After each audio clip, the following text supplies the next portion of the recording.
السلام علیکم عزیز طلبہ، آج ہمارا لیکچر ہے کتاب کے حوالے سے۔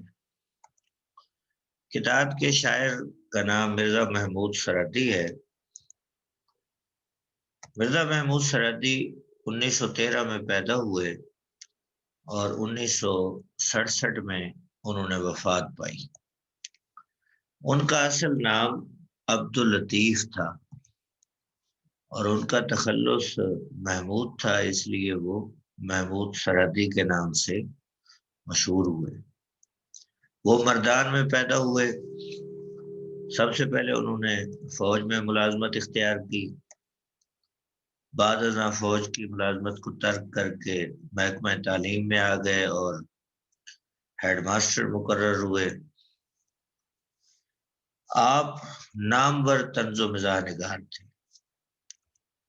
ان کے شعری مجموعے اگر ہم دیکھیں تو ان میں ایک سنگینے اور اندیشہ شہر نہایت مشہور ہیں۔ انہوں نے کتاب نگاری میں خاص طور پر، ویسے تو طنز و مزاح نگاری میں وہ بہت بڑا نام ہے، لیکن کتاب نگاری میں ان کی صلاحیتیں خوب کھل کر سامنے آئی ہیں، اور انہوں نے اپنے کتاب میں اور شاعری میں سیاسی اور سماجی مسائل کو اجاگر کیا ہے۔ یہی وجہ ہے کہ ان کو سرحد کا یعنی صوبہ KPK کا اکبر الہآبادی کہا جاتا ہے، اور انہوں نے پشاور میں وفات پائی۔ عزیز طلبہ، اب ہم ان کتاب کی طرف آتے ہیں۔ یہ 4 حصے ہیں اس کے، تو سب سے پہلے حصے کی جانب آتے ہیں۔ پہلے حصے کا عنوان ہے شاعر۔ کل ایک مفکر مجھے کہتا تھا سرے راہ، شاید تیری ملت کا ہے مٹنے کا ارادہ۔ میں نے یہ کہا اسے کوئی وجہ بھی ہوگی، بولا کہ تیری قوم میں ہے، بولا کہ تیری قوم میں شاعر ہیں زیادہ۔ سرے راہ کا معنی مفکر، سوچ بچار کرنے والا۔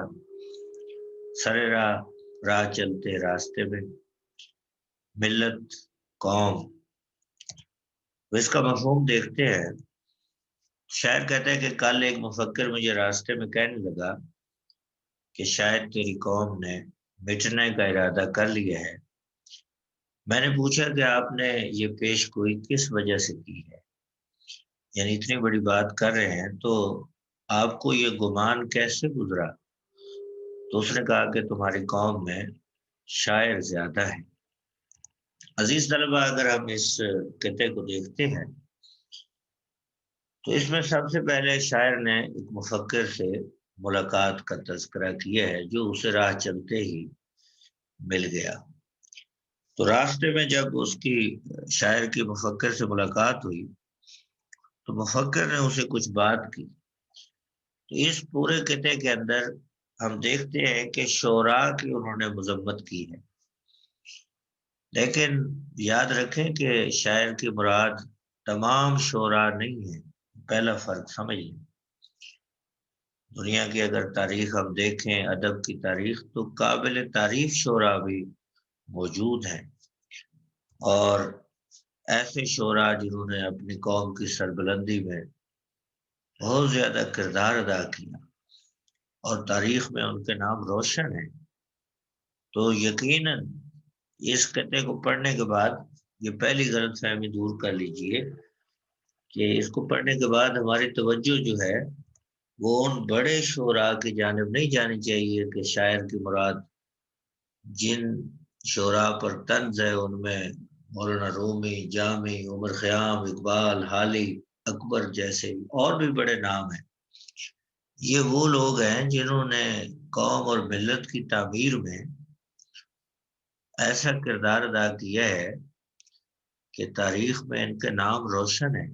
مثلاً ہم اپنے قریب کے دور میں دیکھیں تو علامہ اقبال کا نام، بہت بڑے شاعر، حکیم الامت، لیکن انہوں نے اپنی قوم کو جگانے کے لیے اور امت مسلمہ کے لیے جو ان کے اندر ایک درد اور تڑپ تھی وہ کسی سے ڈھکی چھپی بات نہیں ہے۔ تو یہاں یہ واضح کر دینا چاہتا ہوں کہ شاعر نے جن شعراء پر طنز کی ہے اور جن کو ملت کی بربادی کا سبب بیان کیا ہے، ان میں یہ روشن نام شامل نہیں ہے۔ ہاں، تو شاعری کا شعراء کا ایک اور طبقہ بھی ہے جو قابل مذمت شعراء ہے، کیونکہ جن کی شاعری بعض انسانی جذبات کو برانگیختہ کرنے کے لیے اور اخلاقیات کا جنازہ نکالنے کے لیے اور قوموں کو سست روی کا شکار کرنے کے لیے ان کی شاعری استعمال ہوئی ہے، تو شاعر نے ان شعراء کو مراد لیا ہے۔ اگر ہم تاریخ میں دیکھیں تو ایسے بڑے بڑے شعراء رہے ہیں جنہوں نے مبالغہ آرائی سے کام لیا اور بادشاہوں کو، جیسے کسریٰ ایران کے درباری شاعر بہت بڑی مبالغہ آرائی سے ایران کے بادشاہ کو بہت بڑا کر کے بیان کرتے تھے، اور جس کی وجہ سے جو بادشاہ تھے وہ عجیب تکبر اور گھمنڈ میں مبتلا رہے۔ تو شاعر کی مراد ایسے شعراء ہیں۔ اسی طرح اگر ہم دیکھیں مسلمانوں کی سلطنت عباسی کی تباہی جو ہے، اس میں بھی شعراء کا کردار ہے۔ جو آخری عباسی بادشاہ تھا کہ جس کو شعراء نے اس قدر اپنی شاعری میں مبالغہ آرائی کے ذریعے اس کو ایک بہت بڑا طاقتور بادشاہ ثابت کر رکھا تھا، لیکن جب منگولوں کے حملے ہوئے تو وہ ان کے آگے خس و خاشاک کی طرح بہہ گئے۔ تو یقیناً شاعر نے ان شعراء کو مراد لیا ہے۔ شاعر کہتا ہے کہ میں دیکھ رہا ہوں اب تمہاری قوم اور ملت کے اندر بھی وہ لوگ پیدا ہو رہے ہیں جو قوم کو سست روی کی طرف لے جا رہے ہیں، جو قوموں میں سستی اور کاہلی پیدا کر رہے ہیں اور ان کے اخلاقیات کا جنازہ نکال رہے ہیں۔ تو شاعر کہتا ہے مجھے مفکر نے کہا کہ اس طرح کے شعراء جب پیدا ہو رہے ہیں تو اس سے مجھے لگتا ہے کہ تمہاری قوم اب تباہی اور بربادی کی جانب جا رہی ہے۔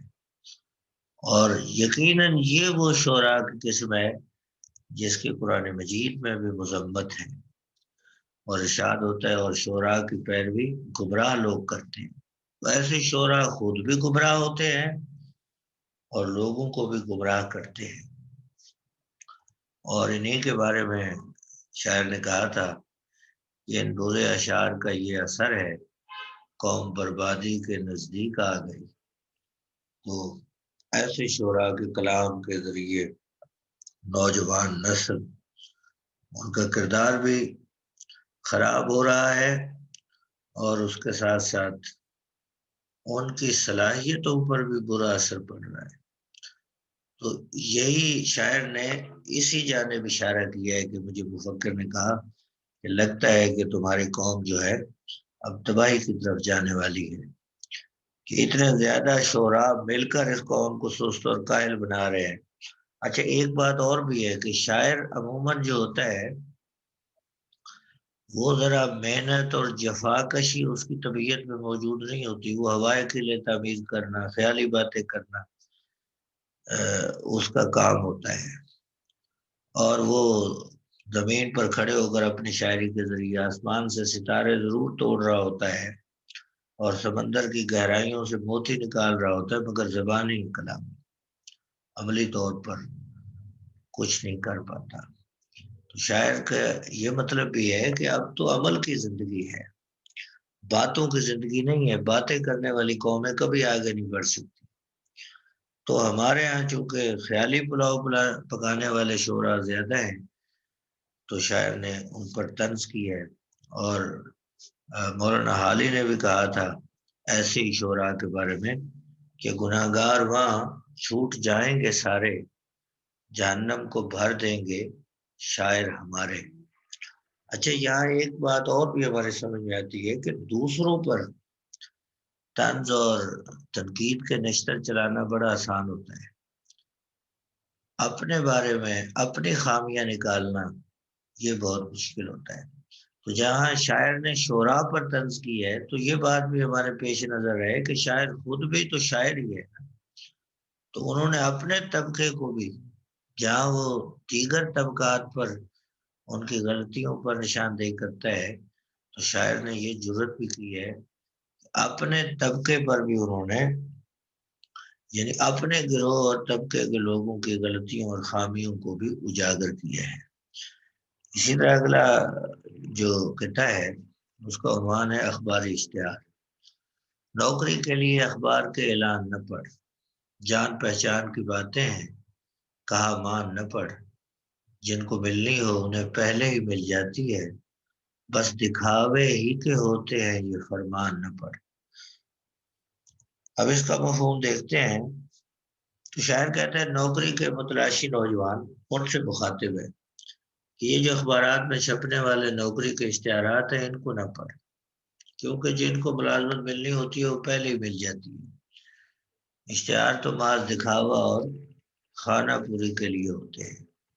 اچھا، یہاں پہ سب سے پہلی چیز جو ہمارے سامنے آتی ہے تو شاعر بے روزگار نوجوانوں سے مخاطب ہے، تو اس سے یہ بھی اندازہ ہوتا ہے کہ ہمارے یہاں جو بے روزگاری بڑھ رہی ہے، لوگ اخبارات میں نوکریاں ڈھونڈنے کے لیے مارے مارے پھر رہے ہیں، تو اس میں ایک اشارہ بے روزگاری کی جانب بھی ہے۔ لیکن یہاں اصل ٹارگٹ شاعر کا ہمارے معاشرے میں پائی جانے والی سفارش اور بددیانتی، سفارش اور بددیانتی کا چلن عام ہو چکا ہے، یہاں تک کہ کسی کو حقدار کو حق نہیں ملتا، جبکہ سفارش اور کرپشن کے ذریعے، بددیانتی جس کا دوسرا نام کرپشن انگریزی میں کہتے ہیں، اس کے ذریعے لوگوں کے حقوق پر ڈاکہ ڈالا جا رہا ہے۔ تو یہ روش جس قوم میں آ جائے تو وہ قوم تباہ ہو جاتی ہے۔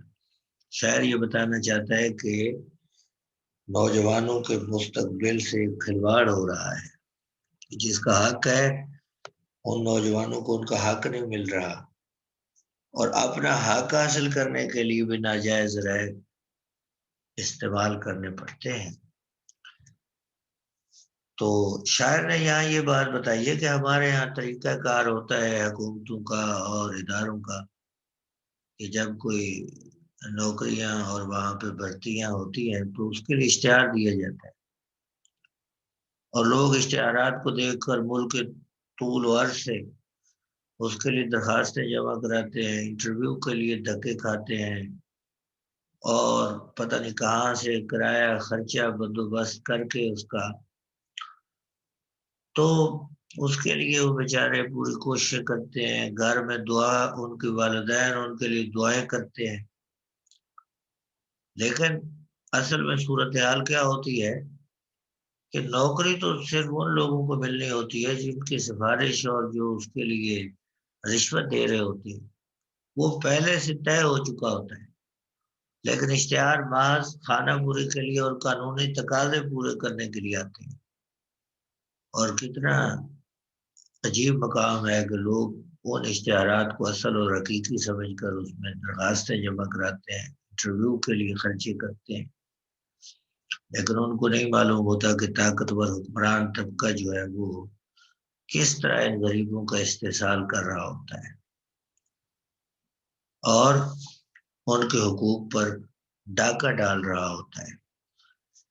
اس لیے انہوں نے یہ بتایا کہ ہمارے ملک میں جو کرپشن اور سفارش اور بددیانتی کا چلن ہے، تو نوجوانوں کو وہ کہہ رہے ہیں کہ نوجوانوں ان میں درخواستیں جمع کرا کے اپنا پیسہ اور وقت ضائع نہ کرو انٹرویو میں جا کر، بلکہ یہ سفارش کا دور ہے۔ اور انور مقصود نے بھی کیا خوب اس مسئلے کی جانب اشارہ کیا تھا کہ صرف محنت کیا ہے انور، کامیابی کے لیے کوئی اوپر سے بھی ٹیلی فون ہونا چاہیے۔ جب تک اوپر سے ٹیلی فون نہ آئے اور اس کے لیے رشوت نہ دی جائے تب تک انسان کو اپنا جائز حق بھی نہیں ملتا۔ اور اسی طرح ایک اور شاعر نے کہا نوکری ملتی ہے رشوت سے فقط، یہ خرابی ہر طرف ہر گام ہے۔ تو نوکریاں ملازمتیں وہ تو رشوت کے ذریعے ملتی ہیں، اور ہم سمجھتے ہیں کہ یہ اشتہار اصل ہے، اس پر اپلائی کریں، درخواستیں دیں۔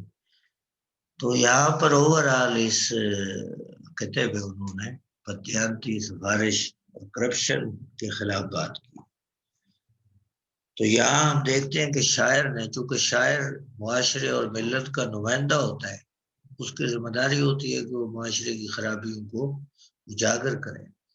تو شاعر نے اس خطے میں رشوت ستانی، سفارش، کرپشن کے خلاف آواز اٹھا کر اپنے ملی اور قومی فریضے کو انجام دیا ہے۔ اس طرح آج کا لیکچر یہاں پہ اختتام پذیر ہوتا ہے، اور انشاءاللہ اگلے لیکچر میں ہماری ملاقات ہوگی۔